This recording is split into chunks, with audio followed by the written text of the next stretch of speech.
is the best fit to coach the Lakers? Well, first of all, I don't like the way they're doing this. No? This seems to say Rob Pelinka is the guy. Right. And we said last week how Magic wanted him out, and that's who Jeannie wouldn't let him get rid of because of his relationship with Kobe. But even if Pelinka's your guy, I would rather them get either the president, who's going to be above Pelinka, or the GM, who's going to work with him to help with this process. I don't think you should go out and get the coach first without having your front office completely solidified. Right. Number one, you know, like really who should be in there? Because now it's just Pelinka. And I know he's got other people that work there, but it's essentially just Pelinka making this decision without another voice that's close to him. Time out. So the GM she trusts is not trusted by anybody outside except her. Okay, that's true. Okay, go ahead. And I'm a guy that I had a good relationship with Pelinka. You know, as when he was an agent and all that. But you talk to people around the league, they don't trust him. You know, there's agents, other executives, whatever. So there's that.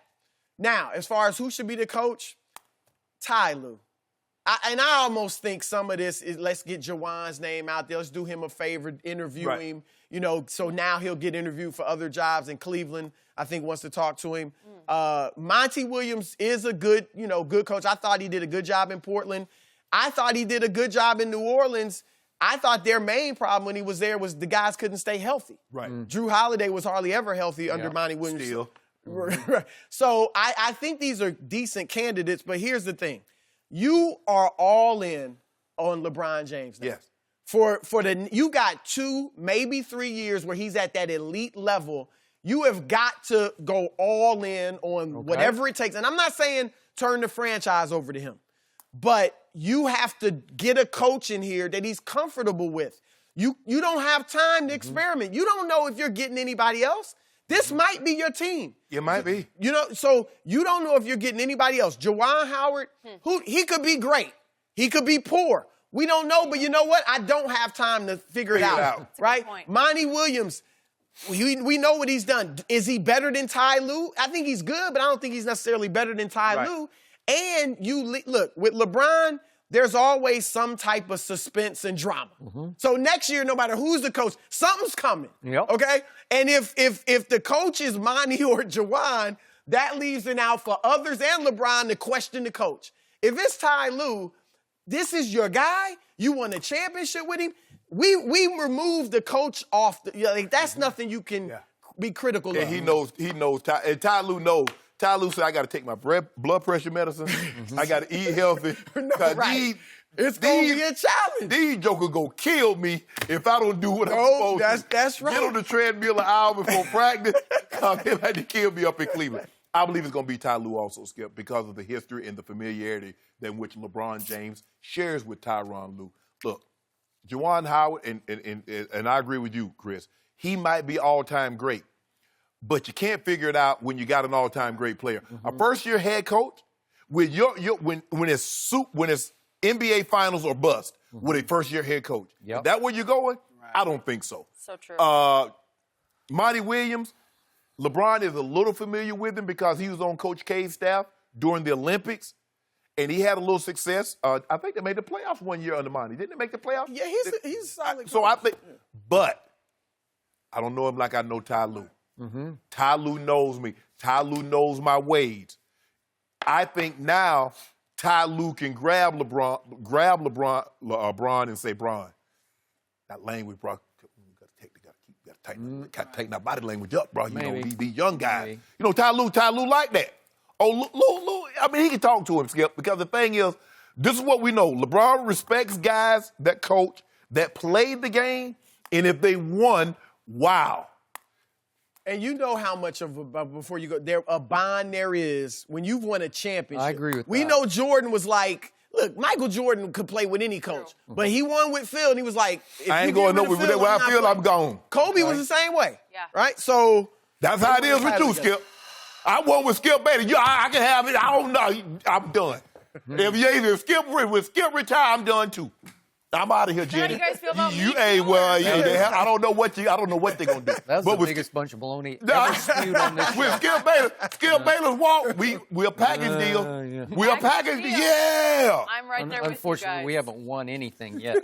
We gonna keep winning though. Yeah, We gonna okay. keep shooting shots. All right. Some of them gonna go in. Question.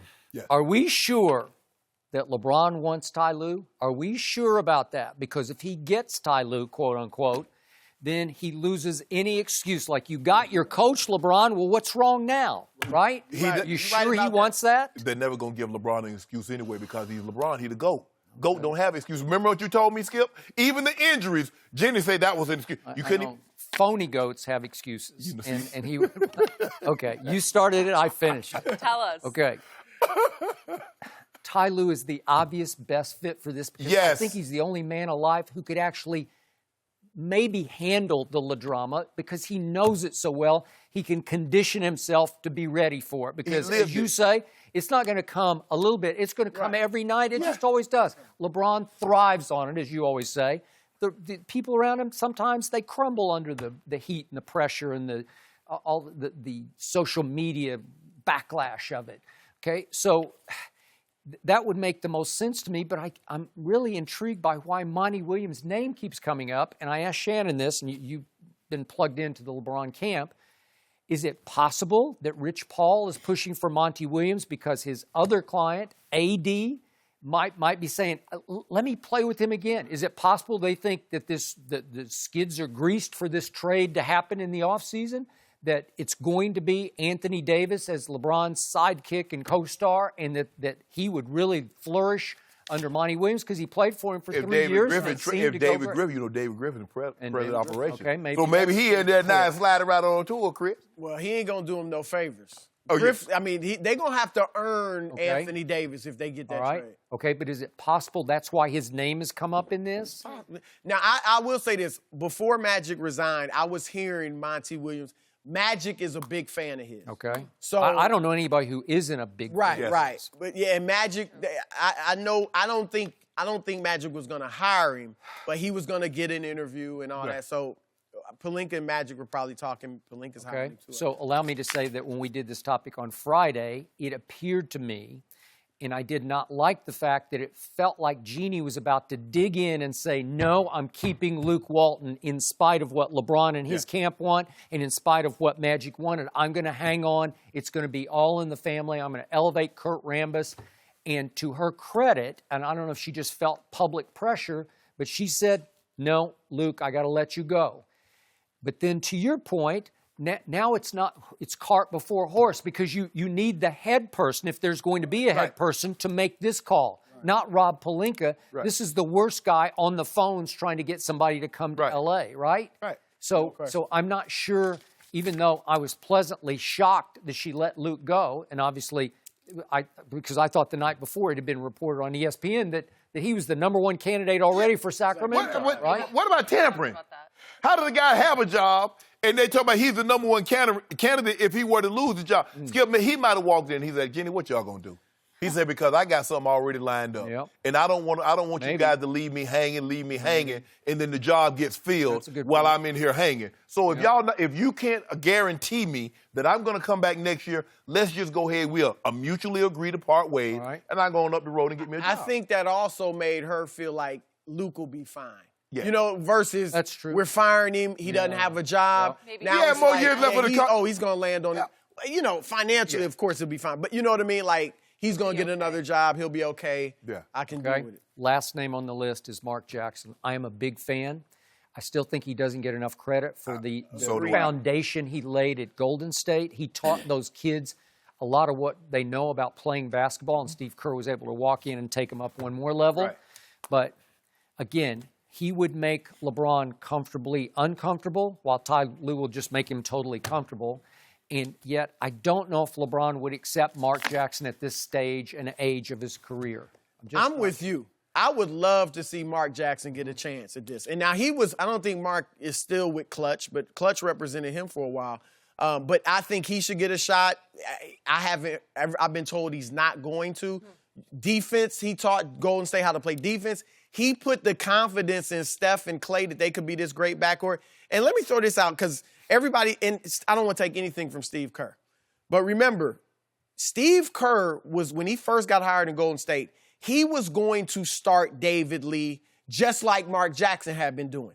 David Lee got hurt, and then Steve Kerr was forced. I know they had conversations in Golden State where Steve was like, I don't know where I'm going to be able to play Draymond because you had David Lee starting. Right. David Lee gets hurt. He's forced to put Draymond Green in the starting lineup, and the rest is history. Yep. Mark Jackson, his offense was not as good as Kerr's. There's no question. But if Mark had still been the coach and Draymond becomes the starter, maybe it's a little different for him.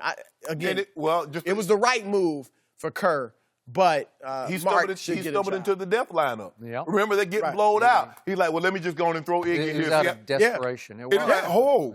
Yeah. we might got something here. Game 4 at Cleveland. Yeah. Yep. It changed everything. Yep. Situations happen. I feel like it's got to be LeBron's call. No more excuses. Who does he want? We busy right now. We ain't taking no call. We busy. Busy memorizing lines. Look, right. This front office thing is important. It's as important as the coach because you have to figure out, I don't know if they have enough, we'll see, but to get, David Griffin's going to drive a hard bargain for Anthony Davis. The Lakers may have to finagle some type of 3 or 4 team deal, and who in that front office is capable of doing that right now?